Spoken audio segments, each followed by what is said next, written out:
Have you ever noticed how a single silly moment can reveal more truth than 100 serious speeches? Have you ever wondered why the mind can feel heavy all day? Then one unexpected laugh cracks the shell and suddenly you can breathe again. Welcome back to the channel. Today I want to share a Dharma-style story that begins with something so ordinary and playful that most people would miss the teaching completely. 3 dogs dancing, a crowd laughing, a speaker who uses humor as a doorway, and behind it all, a quiet lesson about awakening, karma, compassion, practice, and the way destiny shifts when you stop clinging to what your mind insists must be controlled. Let us start with a person I will call Dara. Dara is not a monk. Dara is not a scholar.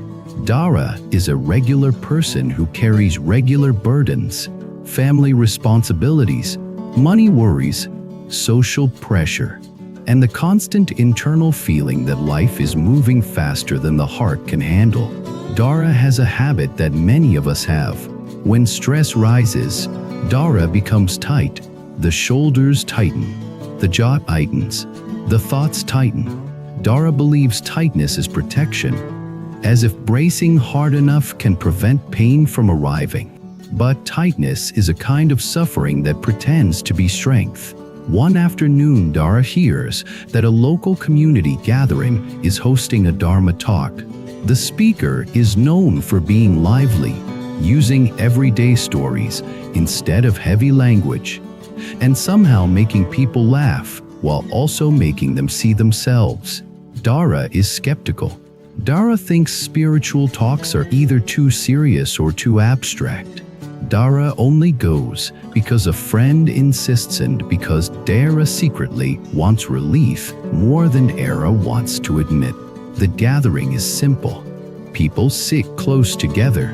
Some come with eager eyes. Others come with tired faces. Dara sits near the back, planning to slip out early if it becomes boring. The speaker steps forward and begins without ceremony. He says something like this: "The mind is a strange animal. If you chase it, it runs. If you ignore it, it bites. If you feed it junk, it grows sick. If you train it gently, it becomes your best friend." People smile. Dara smiles too, but only slightly. Dara is still guarded. Then, as if life itself wants to make a point, a commotion begins outside. Someone opens a door to let in air, and through that open space comes sound from the street, laughter, music from a phone, and then the unexpected sight of 3 dogs in the open area near the entrance. One dog is small and energetic.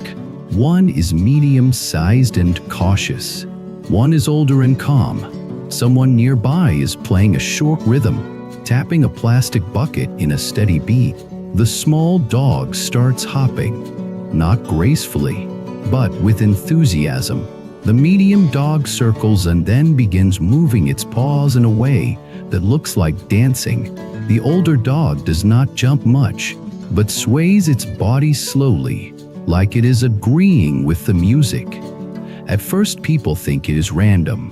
Then someone laughs loudly. Then another. Soon the whole room is looking, smiling, laughing, pointing, not in cruelty but in delight. Even Dara feels something loosen in the chest. The speaker pauses and watches the scene with a calm grin. He does not rush to take control. He lets the moment unfold. When the dogs finally wander off, the room is warmer. The tension has broken. The speaker turns back and says, "Did you see what just happened to your suffering for a few seconds? Where did it go? You did not solve your problems. You did not fix your bank account. You did not rewrite your past. Yet the heart became lighter. Why? Because for a moment, you stopped clinging to your story." Dara feels a small shock. It is true.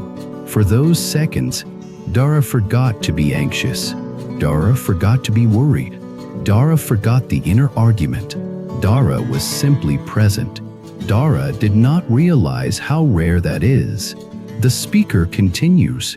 He says the mind is like a dog too.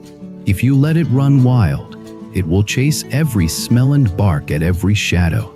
If you beat it, it becomes fearful and aggressive. If you indulge it, it becomes spoiled and restless. But if you train it with patience and kindness, it learns how to stay, not frozen, but steady, not numb, but awake. Dara listens more closely now. The speaker tells a story. Long ago, a village had a man who was always angry. Everything irritated him. The weather, the noise, the neighbors, the children, the animals. He said he wanted peace, but his peace depended on the world behaving exactly the way he wanted. Since the world never did, he was always at war. One day he saw children laughing at a dog that was hopping around to a drumbeat. The man shouted at the children to stop. The children backed away. The dog ran off. The village became quiet again. The man felt satisfied for a moment, but within minutes, his anger returned, because anger was not caused by the dog. Anger was caused by the man's clinging to control. The speaker looks at the audience and asks, how many of us try to control life the way that man tried to control children and a dog? We try to control other people's opinions. We try to control outcomes. We try to control the future. We try to control the past by replaying it. And when we cannot, we call it anxiety. We call it stress. We call it fate. But the real cause is the grip. Dara feels exposed in a quiet way. Dara thinks about how Dara checks messages repeatedly, trying to control how others feel. Dara thinks about how Dara rehearses conversations, trying to control how Dara will be seen. Dara thinks about how Dara plans obsessively, trying to control uncertainty. Dara realizes the mind is constantly grabbing, and the grabbing itself is exhausting. Now the speaker introduces karma, but not as a threat. He says karma is not a cosmic punishment. Karma is the momentum of the mind. What you repeat, you become. If you repeat resentment, you become a person who sees enemies everywhere. If you repeat fear, you become a person who sees danger everywhere. If you repeat kindness, you become a person who sees humans behind behavior. If you repeat awareness, you become a person who can watch thoughts without drowning in them. He points back to the three dogs. Three dogs, three styles. One is impulsive. One is hesitant. One is steady. He says your mind contains all three. Sometimes you are the impulsive dog, jumping into reaction before you see clearly. Sometimes you are the hesitant dog, circling furfully, unable to step forward. Sometimes you are the older dog, swaying with life, not because life is perfect, but because you are not fighting every wave. The room is quiet. Dara is quiet too. The speaker offers a practice. He says the next time a thought appears, do not immediately obey it. Ask three questions.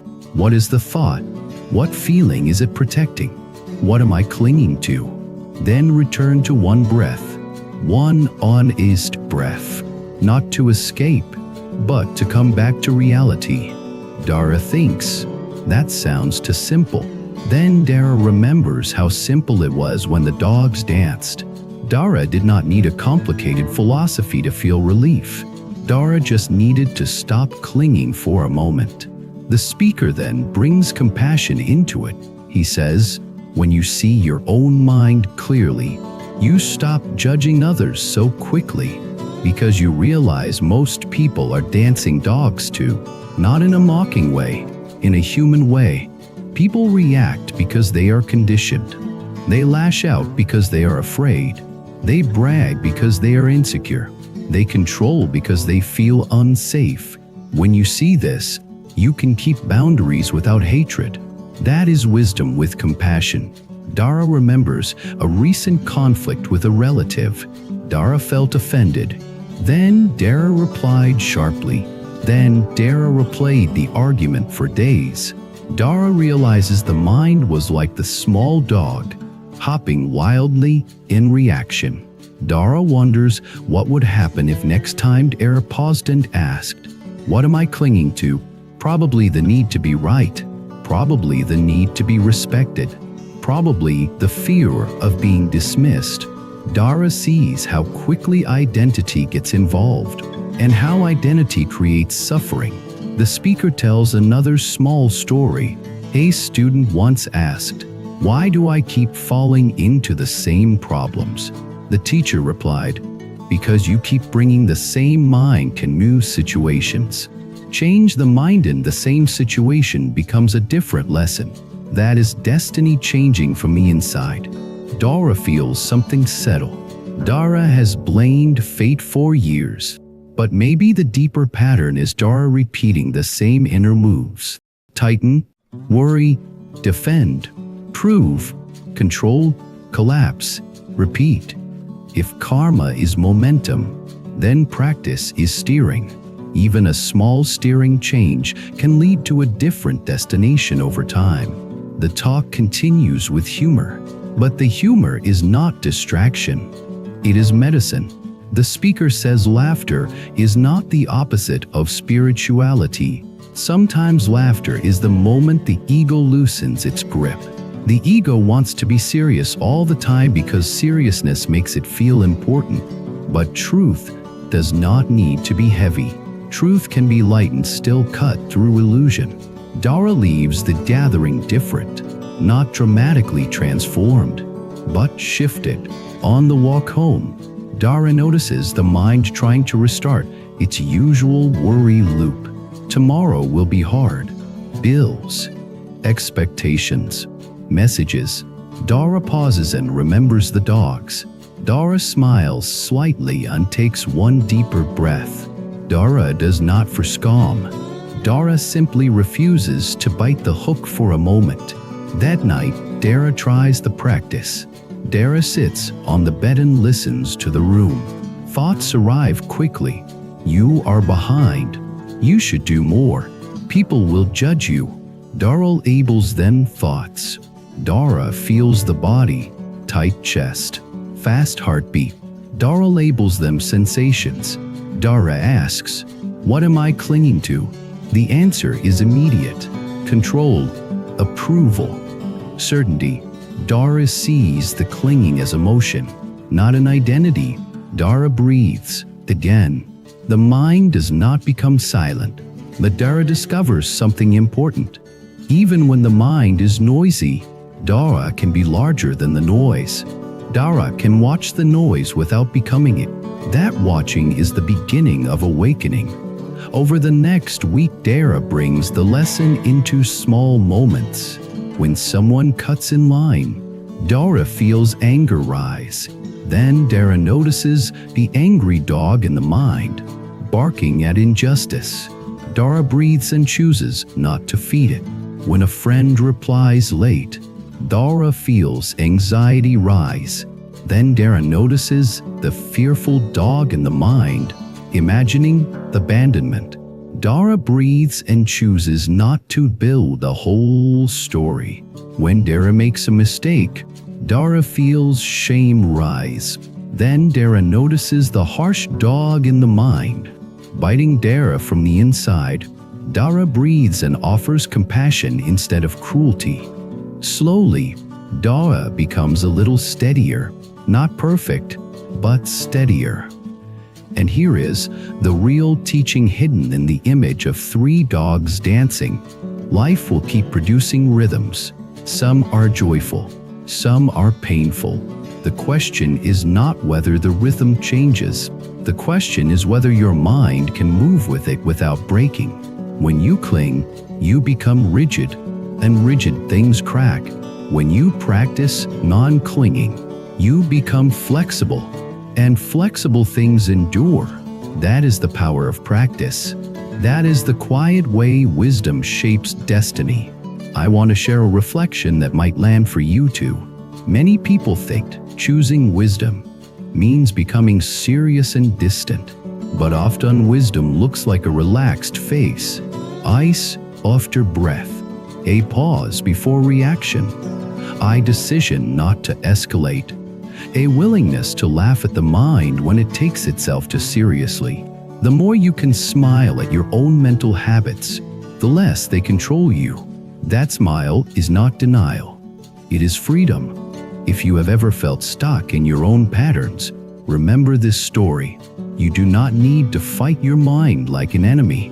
You can train it like a friend. You can guide it with patience. You can correct it without hatred. You can return again and again. That returning is practice. Practice changes karma. Karma changes destiny. Thank you for spending this time with me.